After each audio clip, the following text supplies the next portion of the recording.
근데 보통 이렇게 뭐 공황장애 있고 그러신 분들은 사실 몇 년 동안은 자기 자신이 이겨낼 수 있다고 견디시잖아요. 그렇죠. 저도 한 7년 정도 그러다가 이제 도저히 안 되겠어가지고 지금 몇 년 차세요, 공황? 한 13년. 아, 공황 13년 차. 그럼 선배님. 아니.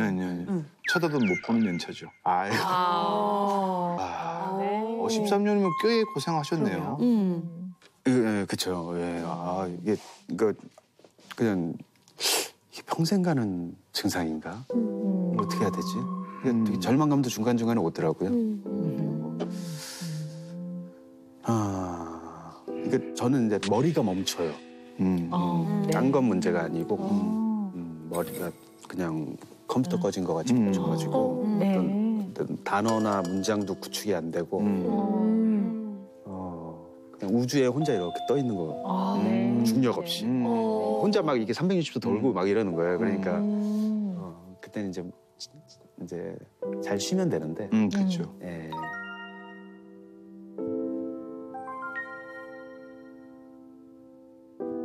긴장을 완전히 풀어도 될까요? 그럼요. 선글라스 좀 써도 될까요? 그럼요. 네, 그대로. 약도 하나를 먹었으면 좋겠는데. 네.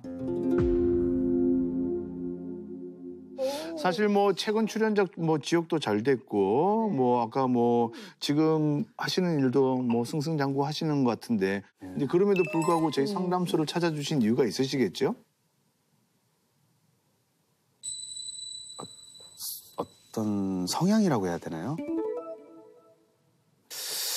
전에도 그렇고 항상 모르겠어요. 제가 이렇게 뭔가 남들한테 조금 쉽게 대해도 괜찮은 사람으로 판단이 되는 건가라는 상황들을 많이 만났었거든요. 그래서 너무 내가 많이 웃나?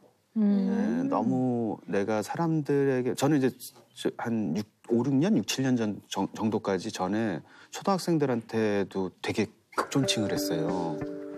중학생, 고등학생들도 마찬가지고. 그래서 이게 나는 배려라고 생각하는데 이게 어떤 분들은 부담스러워할 수도 있고 어떤 분들은 이게 저를 그런 부분에서 조금 이렇게 좀 함부로 하려고 하는 분들 근데 사실 후자 쪽 때문에 이제 좀 힘들었던 적이 많이 있었거든요. 좀 사람들이 약간 만만하게 보는 것 같으세요?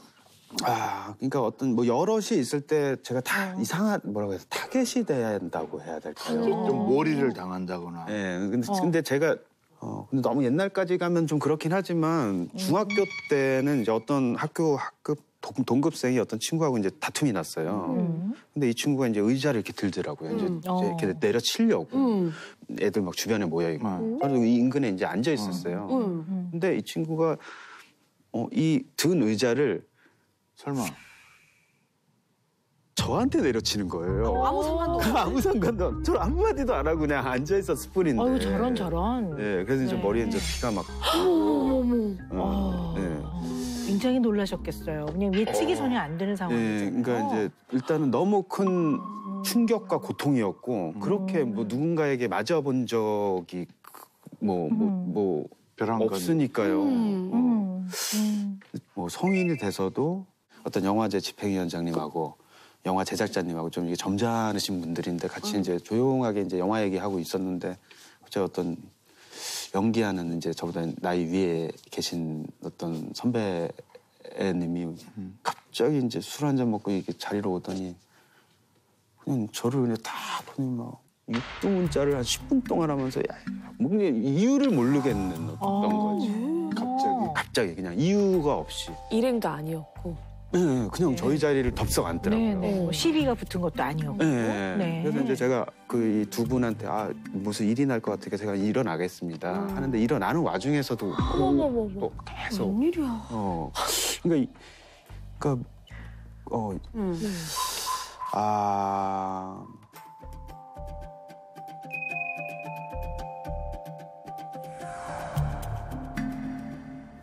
어쨌건 그러면서 이제 주변에 그런 비슷한 고통을 갖고 계신 분들이 어떻게 한 두어 분이 이제 뭐 약간 대처 방법을 알려주시고 근데 이건 무조건 상담을 받아야 된다고. 왜냐면 너 지금 데미지가 와 있기 때문에 네. 그냥 넘어가면 안 된다고 하셨는데 그냥 혼자 그냥 이제 까먹는 걸로만 하고 이제 병원이나 이런 데 잘 안 가는 타입이라서 네네. 처음에는 그거 좀 하기 쉽지 않죠. 정신과 네. 찾아가서. 물론 저희가 이제 무슨 실명이나 이런 건 절대 공개하지 않으니까요.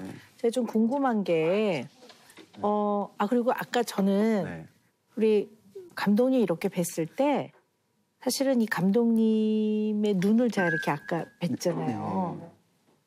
근데 눈에서 굉장히 많은 말을 해주고 있는 눈이에요. 그래서 사실은 오늘 이게 너무너무 어려운 바쁘신 와중에 어려운 걸음을 하셨는데 많이 불편하시지 않으면 실례가 안 된다면 저는 봤을까요? 감독님의 눈을 이렇게 보면서 오늘 이 시간을 네, 같이 하고 싶습니다. 이 눈이 굉장히 매력적이십니다. 그러니까. 네, 저 이 눈에 너무나 많은 걸 담고 계십니다.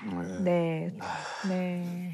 이런 얘기가 지금 네. 잘 안 와닿는 게 왜냐면 네. 우리는 그 똥파리라는 강력한 진짜 우리 그 양익준 감독의 그 모습을 알고 있기 때문에 기억을 하고 있기 때문에 굉장히 낯설게 지금 좀 와닿아요. 물론 그건 연기지만 제가 안정감으로 약한 알만 먹고 와도 될까요? 그럼요. 그럼요. 예. 네, 네. 제가 모은 거에 그 좀 괜찮은 거 드릴까요? 네. 제게 나중에 좀 괜찮을 텐데. 네, 네.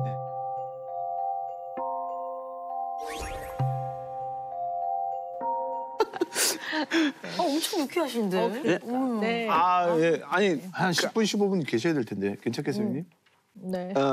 일단은 여태껏 말도 약간 한 30% 가사 상태에서 얘기한 거기 때문에 아니, 괜찮습니다. 잘하셨어요. 네. 네, 저 충분히 무슨 말씀인지 다 잘 알아들었고요. 네, 충분히 잘하셨습니다. 괜찮습니다. 아유, 네. 감사합니다. 근데 이제 지금까지 쭉 말씀하신 걸 들어보면 사실 정말 사람들이 우리 양익준 감독님을 정말 무시하나? 아니면 좀 그렇게 받아들이시는 면이 있나? 아직까지는 잘 모르겠어요. 아직까지는. 근데 분명히 힘들고 마음에 이제 어려움이 있고 때로는 이것이 고통이겠다 하는 데는 충분히 공감이 되는데 이거를 어떻게 해석을 해야 되는지는 아직 더 말씀을 들어봐야 돼요. 그래서 우리가 이걸 좀 잘 파악하기 위해서 우리 이런 생각을 좀 해봅시다. 사람들이 나를 어떻게 대할 때 좀 나를 무시하나? 이런 생각이 들까? 그런 경험들 좀 있으시잖아요. 네. 얘기를 좀 한번 들어볼까요? 저는 그런 경우가 좀 왕왕 있었어요. 네. 이게 약간 그 개그맨이란 직업 때문에 그런지 몰라 좀 우습게 보는 경향들이 좀 있어요. 그래서 뭐 내가 술 살 테니까 너 약간 좀 우리 좀 재밌게 좀 해. 웃겨봐. 네, 뭐 이렇게. 이런 분위기가 있어서 저 그런 자리 제가 그냥 술값 내고 나와요. 야, 멋있다. 무슨 그쵸. 형 동생일 수는 있는데 그게 갑을로 생각하는 순간은 저는 그냥 그 자리는 그냥 나와버려요. 그냥 나도 돈 벌면 돼 하면서 내가 그냥 내고 나와버려요. 네. 그래서 일반적으로 약간 조금 상대로부터 만만하게 보이는 사람들의 몇 가지 특성이 있다고 해요. 네. 첫 번째는 어떤 상황에서 내가 불이익을 받을까 봐 걱정이 되면 그것 때문에 상대한테 좀 쫄지요. 쫄아서 하는 행동들은 조금 왜 저래? 이러면서 좀 만만하게 보일 수 있는 소지가 있다고 보는 거죠. 그리고 두 번째는 사실 내 마음 안에 굉장히 분노나 화남이나 적개심이 있을 때 이것이 그대로 표현이 되면 상당히 문제가 되잖아요. 상당히 사달이 나니까 이 아주 부정적인 분노나 적개심이나 화난 마음을 그것을 누르면서 오히려 반대로 이것을 반동 형성이라고 하는데요. 상당히 굉장히 미운데 미울 때 미운 사람 앞에서 더 근데요 이렇게 하는 거죠. 네. 그래서 이 마음을 보이지 않기 위해서 할 때 상대가 봤을 때는 이렇게 조금 왜 저러지? 좀 왜 저래? 이러면서 좀 만만하게 보일 수 있는 여지가 있다고 보는 거고요. 또 하나는 내가 혹시 이렇게 했을 때 이 상대방이 내 말이나 행동이나 감정 표현 때문에 상처를 입거나 이 사람이 힘들어하지 않을까? 이런 미안함 때문에 하는 행동들이 어떨 때는 다른 사람이 보기에 굉장히 좀 만만하게 보이는 행동에 그 여지를 준다고 해요.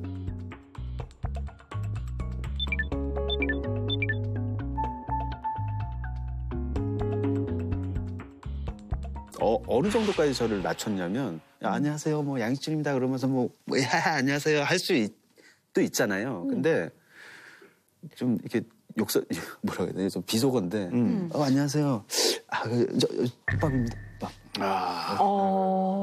본인을 그렇게 소개했어요? 그러니까 낮춰주는 것도 정도가 있는데 저는 이제 여기까지 낮춘 거죠. 그러니까 저 아무렇게나 대하셔도 돼요라는 어떤 뉘앙스였을 수도 있어요.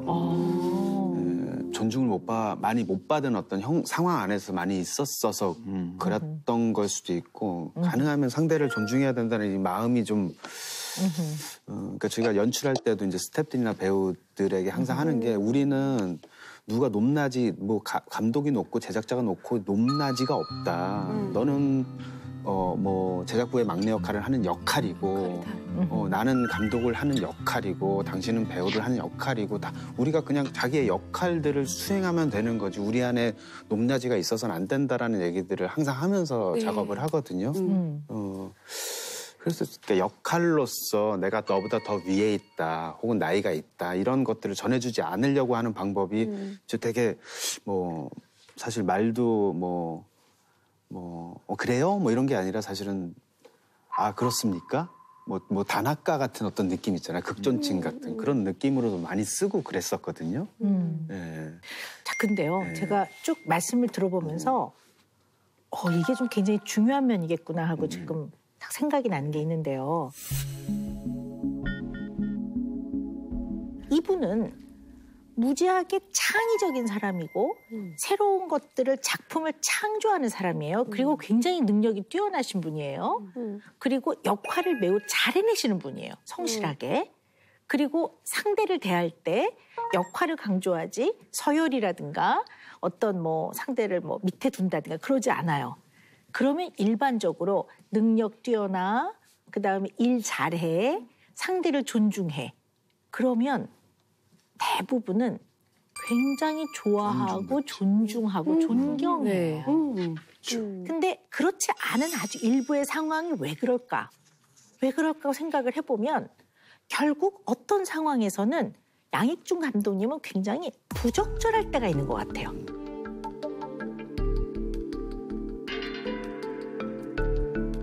부적절하다는 게 뭐냐면 화가 나도 적절하게 화를 좀 표현도 하고 그다음에 기분이 좋으면 그 상황에 적절하게 기분을 표현하고 싫을 때는 적절하게 싫다라고 표현을 하고 이래야 되는데 어떨 때 보면 가끔은 부적절한 거죠.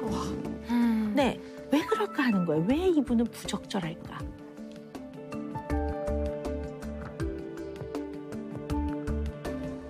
초등학생한테도 극존칭을 쓰거나 이러는 거는 좀 약간 어떻게 보면 좀 과하죠. 네, 과하죠. 그렇죠? 과하죠. 좀 자연스럽지. 7년 전에 끊었습니다.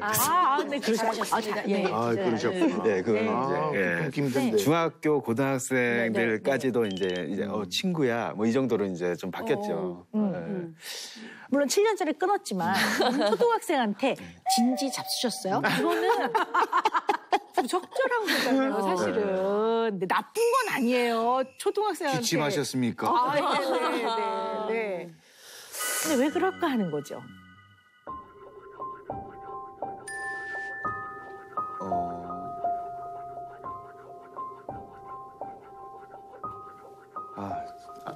잘 모르겠다 지금.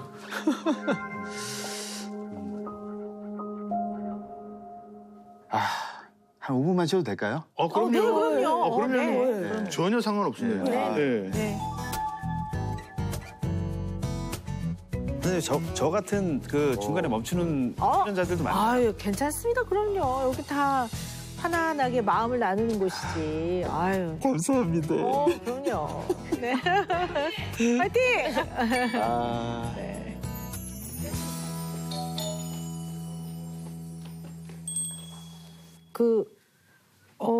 제가 갑자기 궁금한 게 생겼는데요. 우리 감독님이 처음에는 이제 신인으로 데뷔를 해서 만난 사람마다 저는 무슨 핵심이다 이렇게 할 수 있지만 지금은 정말 세계적으로 팬을 거느리고 계시고 또 그 똥파리라는 영화는 제가 알고 있기로는 굉장히 많은 상도 받고 그다음에 그 영화가 아까도 말씀드렸지만 인간의 삶의 고통을 다룬 영화이기 때문에 사람에게 내면을 보는 영화이거든요. 이게 굉장히 의미 있는 영화라고 저는 아주 그렇게 생각하는데 그런 작품을 만드셨는데 그럼 위상이 좀 달라지셨잖아요. 그러면 사람들을 대하는 태도가 무슨 뭐 성공하니까 사람이 바뀌었네 이런 의미가 아니라 그거에 맞게 조금 더 편안해지는 면도 있고 좀 사람을 대하는 게 바뀌어야 되는데 좀 그러세요? 어떠십니까? 저 굉장히 궁금한데요. 그런 부분도 이제 바뀐 부분도 있긴 있는 것 같아요. 네네네. 네, 근데 이제 그래도 그게 좀 너무 기분이 상하면 안 된다. 상대가. 네. 그러니까 그런 거에 조금 너무 예민한 것 같긴 해요. 네, 조금이라도 뭔가 얘한테 이 친구가 조금이라도 기분이 상하거나 나로 인해서 그런 감정을 갖는 거에 대한 조금 약간 강박 같은 것들이 있다고 해야 되나요? 네. 사실 겸손이 어디까지 겸손인가는 참 어려운 주제인 것 같아요. 이게 겸손인지 아니면 지나치게 자기를 낮추는 건지가 약간 선이 모호할 때가 있거든요. 사실 이제 어떻게 보면 우리 이제 양익준 감독님 같은 경우는 사람들을 만났을 때 처음에는 특히 신인 때는 굉장히 낮추는 걸 통해서 더 이제 그게 어떻게 보면 다른 사람과 관계를 맺는 하나의 미덕이라고 생각을 해서 또 낮추다 보니까 지나치게 낮추는 거죠. 그래서 이게 겸손과 어떻게 보면 자기를 지나치게 낮추는 약간 자기 비하? 뭐 이 선을 잘 지켜나가셔야 될 것 같아요. 양 감독님의 얘기를 쭉 들으면서 또 우리 시청자분들께서도 자존감에 대한 이 주제를 조금 한번 생각해 보면 좋을 것 같습니다. 이게 자존감이라는 게 자아 존중감인데요. 이 자아 존중감은요, 기본적으로 내가 생존할 만한 가치가 있는 사람이라는 당위성을 느끼는 거. 이게 이제 자존감입니다. 그러니까 조건과 관계없이 내가 어떤 상황이든 관계없이 내가 태어난 이상 생존할 만한 가치가 있는 사람이다라는 건데요. 이 자존감은 구성하는 요소가 몇 가지 있다고 해요. 첫 번째는요. 자기 중요감. 내가 참 중요한 사람이야라는 자기 중요감. 두 번째는 자기 유능감. 내가 좀 유능한 사람이야. 그다음에 세 번째는 자기 호감. 이런 것들이 구성 요소라고 해요. 그래서 이 자존감이 좀 낮다고 생각되시는 분들은 약간 이러한 세 가지 요소를 조금씩 본인을 채우는 과정을 매일매일 연습을 좀 해보시는 것도 도움이 좀 될 것 같아요. 물론 이런다고 갑자기 뭐 어느 날 자존감이 높아지는 건 아니지만, 네, 그러니까 자기 중요함, 내가 중요한 사람이야. 그러면 이제 내가 내 자신한테 고마워. 오늘 하루도 최선을 다해서 살아줘서 고마워.라는 이제 이런 것들을 스스로에게 하는 거. 내가 얼마나 소중한 건데요, 내 자신이. 네. 이제 선생님 말씀 이게 오랜 시간 동안 이렇게 듣다 보니까 제가 오늘 고민으로 요청드렸던 것 말고도 다른 어떤 정서에 이상하게 따뜻한 뭔가 이불이 살짝 덮인 것 같은 느낌이 드는데요. 네. 그러니까 그냥 잘 살 수 있을 것 같다는 생각이 들어요. 그러면 기쁘죠. 네. 자, 드디어 이제 매직의 시간이 다가왔습니다. 네. 자, 사람들이 저를 좀 만만하게 보는 것 같아요. 라고 네. 오늘 고민을 가져오신 양익준 고객님께 네. 오늘 오은영 박사님 어떤 네. 매직을 주실 건가요? 양익준은 네. 한국의 양익준이 아닙니다. 전 세계 양익준입니다. 네. 네. Thank you. 셰셰. 아리가또. 그라시아스. 네. 그래서 더욱더 좋은 작품 또 창조하셔서 또 저희들 또 이걸 보는 많은 관객분들 삶에 선한 영향력을 많이 이렇게 퍼뜨리시기를 마음으로 정말 응원합니다. 네. 은영 매직 영원하길 바라면서 자 여기 있습니다. 읽어주세요. 앞에 보여주시면서요. 안녕하세요. 월드스타 양익준입니다.